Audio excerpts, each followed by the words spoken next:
November மாதம் அவங்கள வந்து எழும்பூர் மாநகர காவல் கைது பண்ணாங்க. அதன் பிறகு நீதிமன்றத்தில் வந்து ரிமாண்ட் பண்ணி ஜுடிஷியல் கஸ்டடியில் அரெஸ்ட் பண்ணாங்க. சப்சிக்வெண்ட்டாக அவங்களுக்கு நாங்கள் பிணை மனு போட்டோம் எழும்பூர் நீதிமன்றத்தை.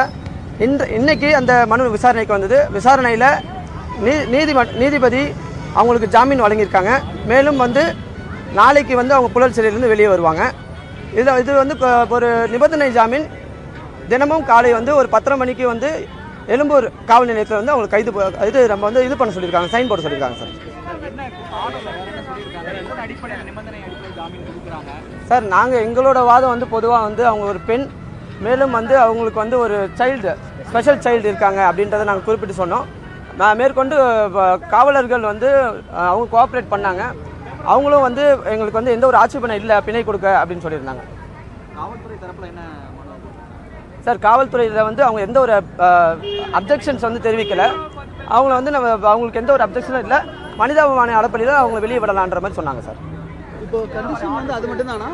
கண்டிஷன் வந்து டெய்லி வந்து ஒரு 10:30க்கு வந்து காவல் நிலையத்தில் அவங்க கையெழுத்து போடணும் அன்டில் ஃபர்தர் ஆர்டர்ஸ்.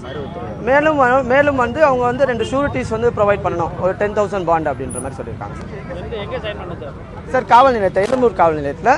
மேலும் வந்து இந்த வழக்கில் வந்து நான் மற்றும் இன்னொரு வழக்கறிஞர் வந்து மனு செஞ்சிருந்தோம். அதை வந்து ஒரு மனுவை மட்டும் ஏற்றுக்கிட்டு இன்னொரு மனுவை வந்து தள்ளுபடி பண்ணியிருக்காங்க சார். இப்போ ரெண்டு வழக்கறிஞர்கள் வந்து மனு போடும்போது ஒரு வழக்கை மட்டும் தான் எடுப்பாங்க, மனுவை மட்டும் எடுத்து அதில் ஆர்டர் போடுவாங்க. அதன்படி வந்து மனு ஆர்டர் ஆயிருக்கு. அவங்க நாளைக்கு வந்து சிறையிலேருந்து வெளியே வருவாங்கன்ற எதிர்பார்க்கணும். நாளைக்கு காலையில் நாங்கள் ஷூரிட்டி கொடுப்போம் சார் நீதிமன்றத்தில். சார் அவருடைய மனுவில் வந்து நான் மன்னிப்பு நிபந்தனையற்ற ஒரு மன்னிப்பு கேட்கிறேன் அந்த மாதிரியான